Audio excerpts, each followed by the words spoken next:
atmosphere. And I love it that you have been a lifelong fan. Now, that being said, we do play, what do we play? Market call bingo? Sure we do. I have no idea how to play bingo. I probably haven't played in 40 years. But if Amanda can figure out how to, anybody who's playing, to take some guesses about what you were doing yesterday and work that into the bingo game, I don't know how that would work. But TMI, let's not do it. It's great to have you back. Carter did some heavy lifting. Guy, let's talk about this because Carter and I did do a segment yesterday. We were talking about Amazon and the bounce that it had after its 2-for-1 split, but then we got to the fundamentals of it. We're talking about their disappointing guidance that they gave in April about their retail sales, followed by Walmart, followed by Target. And then this morning we wake up 2.5 weeks. May 18th is when Target last guided. The stock was down 25% in a day. So Carter and I were talking about the technicals. We thought it looked kind of nasty, their inability to kind of get any steam after such big gaps, both Walmart and Target. They guide down today, Guy. Talk to me what you think about a company like Target guiding down meaningfully, and really the commentary is what I think is most important about the U.S. consumer 2 times in 2 weeks. Well, I mean, obviously, what changed in 2 weeks is the first thing I'd say. I mean, that ample opportunity to say exactly this. I think 2 weeks ago, maybe they thought somehow magically things would improve. They didn't. They were forced to say. What does it say about the consumer? Well, we've talked about this a number of times. I don't think it's necessarily an indictment of the consumer, although we're going to look at consumer credit a little bit later. I think what it speaks to, though, is consumers clearly moving down the food chain to buying, obviously, lower priced goods, which doesn't really augur particularly well for a lot of these retailers who had the wrong inventory.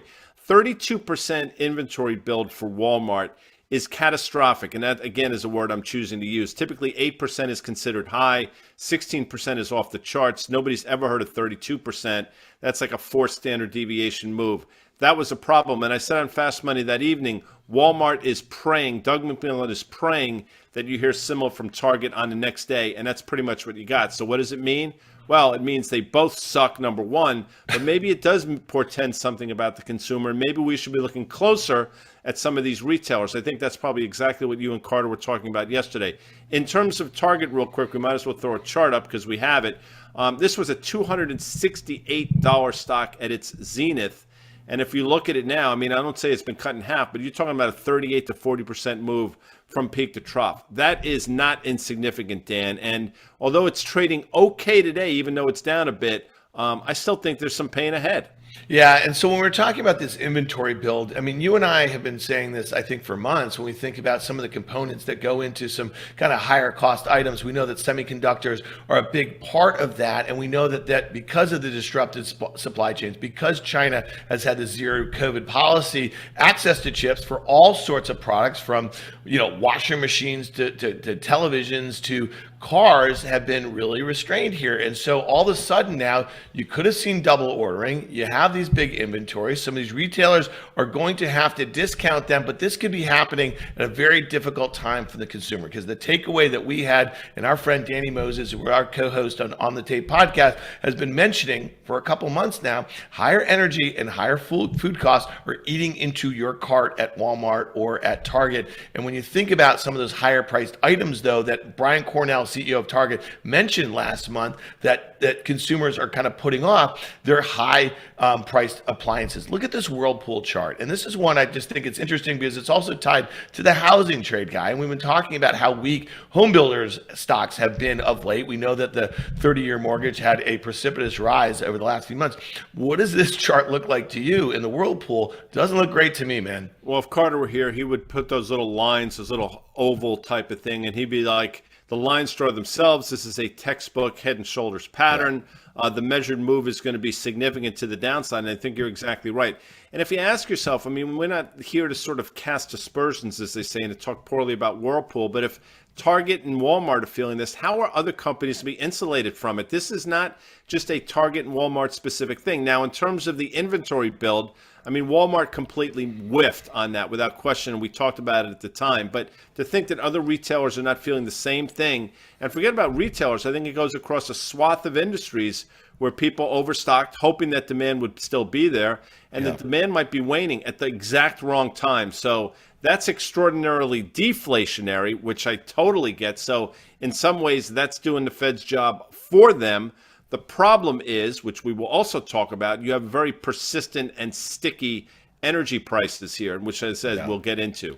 Yeah. Yeah. This was really interesting. Joe Wiedenthal from Bloomberg, the stalwart, at the stalwart on Twitter.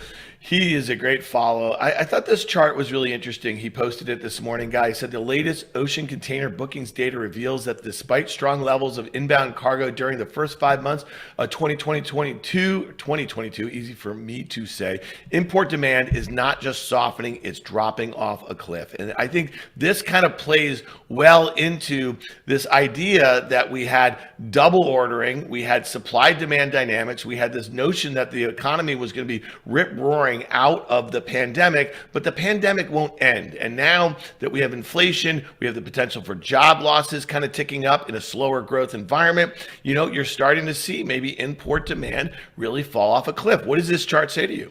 Just as we get through, hopefully, COVID, we're going to be walking into the next sort of the next problem, which is going to come in the form of jobs, wage growth, and the fact that people are spending too much money on things that historically they haven't had to spend that much money on, and that's cutting into a lot of these durable goods that they have been buying. And you ask yourself, if the consumer starts to feel the pinch, what happens to corporate margins? Well, by definition, they have to go down. I mean, margins are going to get crushed at both Walmart and Target, but what does it mean for margins at Amazon as well? I mean, this goes across a number of, again, different industries, and I think it's problematic. I don't think the broader market is fully taking that into consideration. You talk about it all the time. PE multiple is great. That's the price part, but the earnings part is the other side. And almost by definition, I can't foresee a situation where earnings are going to start to grow in a meaningful way here in this backdrop. So that's what it means to me, Dan. Yeah, well, one of those major inputs, I think, is crude oil. You've been talking about it. It's been holding that uptrend from those kind of early December lows. That's when the administration tapped the SPR, the Strategic Petroleum Reserve. You were very critical of it at the time, not being political, just saying it actually is a drop in the bucket, right? If you think about it, it was more just kind of, I think they were trying to be proactive and say that we're really focused on keeping gas at the pump down. Well, it hasn't done that, right? We're seeing gas at $6, $7, $8 around the country here, and crude oil looks like it wants to make a beeline for that parabolic move that it had in March. We also have a longer term chart in crude, Guy, and if you look at the sort of spikes that we've seen, they've kind of been into recessions. We had Mike Wilson on our podcast on the tape a couple weeks ago. He said every consumer-led recession is led by a spike in commodities. Talk to me about your view on crude here. Let's say it gets back to those March highs. Let's just say we do have a softening economy, even with China coming back online.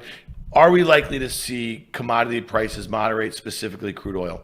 Well, that's a tough one because I do think crude's going back to those levels. And again, this is not political by any stretch of the imagination, but they could literally release every barrel from the SPR and that wouldn't make a dent in gas prices because if you look at refineries, they're running at 100% capacity.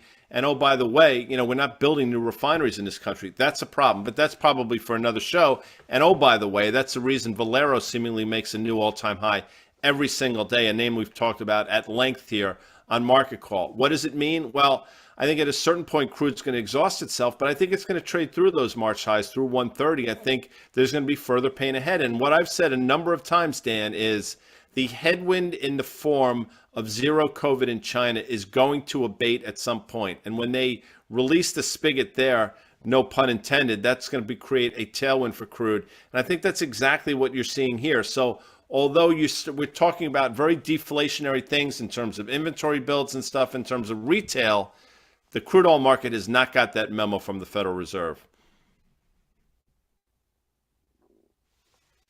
One thing that's interesting, Guy, is crude was moving higher, for a better part of the last year or so. There were times where the energy stocks were kind of disconnected from the price of the commodity, where investors, at least in the equity market, were able to say, okay, that might do that because of a supply demand, but the equities are not likely to move in concert. Well, they have been right now. Look at the XLE, the ETF that tracks the major integrateds. We know Exxon, Chevron, and Schlumberger as a driller make up 45% of the weight of that thing. It's basically right back at those 2008 highs, and you see where it is right here. it could make an easy beeline. If you stuck crude at 130, the XLE could find its back to those 2014 highs. Talk to us about this, and we also have a chart of the OIH, the oil service names, and I know this one on a long-term basis is looking really interesting. I think crude could go sideways here. I think the market could go sideways here, and I think these energy names will continue to rally. You don't need, again, just my opinion, you don't need the commodity to rally any further than it has in order for these stocks to go higher. I mean, you mentioned 2008. I will say this, and I've said it a number of times, not only here but on Fast Money, that these companies that you just mentioned are run so much more efficiently than they were 14 years ago when these stocks were making those highs. So I think these stocks can continue to go higher. I think this level, that horizontal line, will be taken out. The only potential headwind I see for these big integrated names come in the form of some of the political rancor going around saying they're profiteering from higher prices and they're hurting the consumer and this, that, and the other thing. So if this becomes political and if sort of a crosshair is put on the back of these big integrated names, maybe that'll take some of the steam out of these stocks. I don't think that's going to happen, but we'll see how it goes forward. I'll say this. Valuations are compelling, and I think they continue to grind higher from here. Yeah, so let's look at the OIH ETF that tracks oil services. Schlumberger, Halliburton, Baker Hughes make up about 40% of the weight. Look at this chart going back to 2011. You see that downtrend that has been in place. It's picking up just above that, above 300 here. Do you feel the same way about the service names as you do about large integrated? Even cheaper on evaluation. You mentioned Halliburton, Schlumberger, Baker Hughes. Those are the three big names. And if you go back and look, and we've talked about this, that 245 level, which was resistance on the way up, which we outlined. If you recall, when it went from 175 to 245, we said it'll take a pause here, pull back. That happened.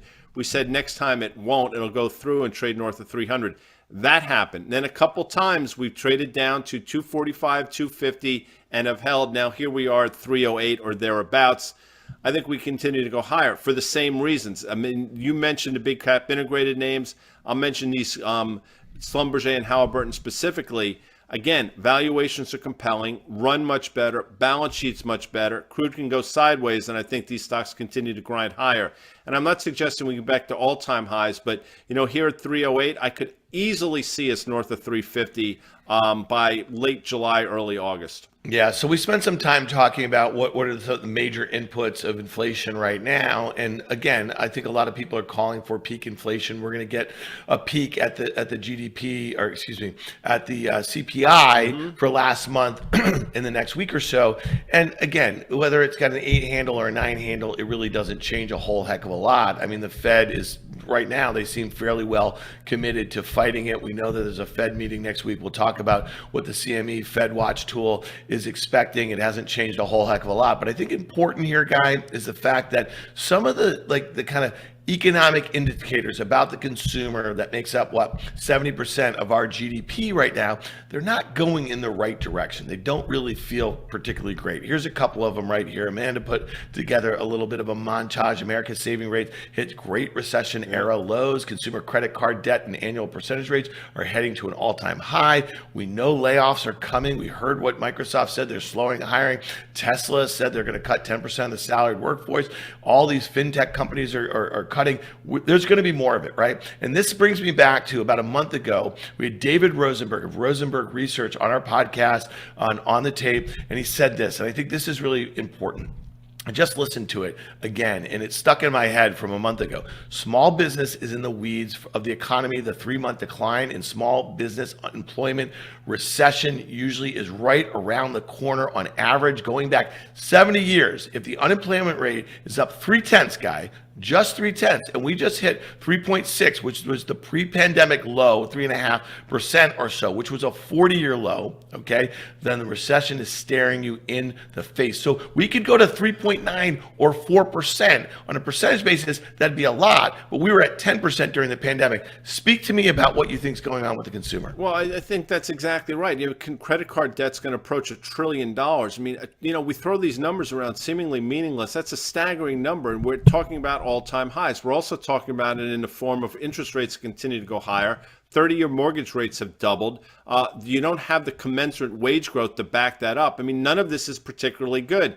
And when they're spending money on things that they don't want to necessarily be spending money on, i.e. energy, that's a real problem. And if the market were to start to sell off, that's even more problematic. You've heard me say it a million times.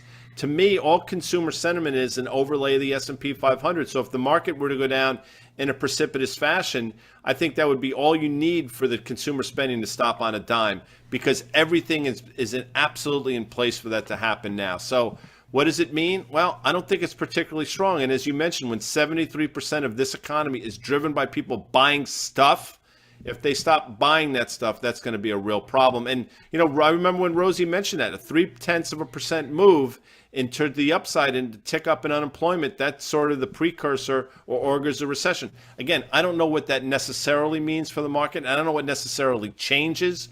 We talked to Mike Wilson about that on our podcast, but we'll see how it plays itself out. Guy, you said so emphatically, all you need, and I was just hoping you were going to say love, because I really feel like all you need is love. I love Beatles. Love is all you need. I'm sure you watched it in real time as they were at the Ed Sullivan Theater that day. I was there, actually. Yeah. All right, let's talk about a term that we've thrown around a little bit, and we started talking about it on our podcast. Again, listen, people, this is a companion thing. The market call today is brought to you by CME, but On the Tape is also brought to you by CME. And so this will end up in our On the Tape feed too, so check it out. But Danny Moses has been talking about stagflation. So what is stagflation? Kind of weakening growth, right? With a higher rate environment where, higher inflation is going to do all the things that we just talked about, whether it be with consumers or kind of cut back enterprise spending here. So the World Bank, they're cutting back global growth, with the word stagflation being thrown around yet. Guy, I got to tell you, we've talked about recessions too. Q1, we had a negative print in U.S. GDP. Now, the technical definition is 2 consecutive quarters. The Atlanta Fed GDP now, it's really coming down pretty hard here, brother. It's like literally getting to, I think, below 1%. We're going to have a really bad month in the economy, despite what China does here, given where all the things that we just talked about and some of the signaling that we're getting from some big companies. If it is declared that Q2 GDP is negative and we have an official recession, what does that mean then? Just the absolute acknowledgement of the R word. Well, that's interesting. What does it mean politically? What does it mean for the midterm elections? There's so many ramifications for this that I can't even begin. I don't know, but the most important thing is I don't necessarily know what it means for the market. Obviously, it's not a great thing to go through, but with that said, I would submit it's an important part of the business cycle. Why? Because during these recessions, I think the cream rises to the top, and you got to go through these things to sort of separate the wheat from the chaff. But again, I'm not an economist. I'm not paid to do it. What I find fascinating, though, is things that we were talking about literally a year ago on the Tape with Danny Moses are now starting to come to fruition, and people that get paid to sort of see these things, i.e. a David Malpass or a Janet Yellen, they're just shrugging their shoulders and say, we didn't see it coming. We missed that one. And I get exercised because I'm not the Treasury Secretary. I'm not the Fed chair. But to me, all this stuff was as clear as day, and now it's coming to light right before our very eyes. And I said it a million times in terms of inflation that these Fed geniuses were begging for. Be careful what you wish for, because you're going to get it. And the problem with stagflation, and I think you would agree with me on this one, as many of the things the Fed can control, stagflation is something that they have no tools to combat. They have no weapons in their arsenal to deal with. Yeah, it's interesting. We've been talking about yields and the way they've been moving around here. And we know that, again, the Fed has been fairly hawkish. The CME Fed Watch tool is suggesting 50 basis point hike next week. And then again in July here. So they're going to continue probably in that kind of very hawkish tone, except if the data gets weak, fairly quickly. And so again, if you look at the 10-year U.S. Treasury yield, it was interesting, Guy, that early last month, we had that move to basically the 2018 highs, about 3.2% or so. And then it pulled back to 2.7. And I know that you were just aghast at that volatility, given the fact that the Fed didn't change their tune about what they were doing on the short end. And so here we are. Yesterday, the big story is we were above 3%. We pulled back a little bit. We're above 3% today or so. Given everything you and I are in agreement here, we think the economy is weakening. We think the consumer is weakening. We think that even if we had peak inflation, it's going to remain high, right? Which is going to continue to kind of weigh on corporate profits, consumer spending, all of that. So what do you do with yields right here? What does data dependent mean, though? And I'm not trying to be a wise guy here. What are they data dependent on? I will tell you flat out, the dependent data that they're looking at is softening without question. I mean, I think one of the reasons yields went from 3.2% in 10-year down to 270 is exactly that reason. Data started to get soft. With that said, it's not softening? Inflation problems. I mean, in form of energy continues to go higher. So when you talk about data dependent, I don't know what they're looking at, because I will tell you the economic data will get worse. I think the inflation problem will get worse as well. So they're sort of stuck between a rock and a hard place. Rates are not going higher now because the economy is magically getting better. Anything but that, quite frankly. Rates are going higher because it's now concern about inflation. And, in this environment, Dan, I will tell you, we used to be in it doesn't matter what happens, it's bullish in terms of yields. I would submit right now, it doesn't matter what happens, it's bearish for the broader market. If yields go higher, they're not going higher because the market's improving. And if yields go lower, they're going lower because the market's selling off in a precipitous fashion. And that's just my 2 cents on this entire thing. Well, it's funny. I mean, we're 22 minutes in and we haven't even brought up a chart of the S&P 500 futures here. And it's interesting to think about, it used to be low rates, right? Good for stocks. And your point is like, if rates go lower for the wrong reasons, that will be bad for corporate earnings. It'll be bad for the S&P 500 valuation, and therefore you're going to see the price go lower. Look at the 1-year chart I have of the S&P. I drew just a couple pretty simple lines here. You see that downtrend from 4,600. That was the high in late March here. You also look at that 4,200 level going back a year, and that is, by all accounts, pretty reasonable technical resistance here, guy. We had that little flag. We had that nice bounce off of the May lows. You and I were both in agreement. We were oversold there. We were picking at stocks. Okay, no doubt about it. We don't like to press lows like that. Let's see what it can do here at 4,200. We have a market that feels like it wants to rally. The news keeps coming out. It's not great, which is probably not bad price action if you think about it. But the longer it sticks around here, the more likely, in my opinion, the S&P probably takes a turn. Now, all that being said, you tell me, as we get closer to quarter end, might we see a little bit of a mark for an S&P that's down 13% of the year? Maybe. I don't know. How do you think about that? Yeah, we've seen that before without question, obviously. We're early June now, so I don't think that's necessarily a conversation we want to start to have. But obviously, as we get closer towards the end of the month, we will talk about that. But I still think another leg lower, and I've been pretty steadfast. And I think we've done a decent job. The first move down to 39.30. We talked about it that day on the close. We said, look, setup is pretty good here. Market can rally another 5 or 6%. That's exactly what happened.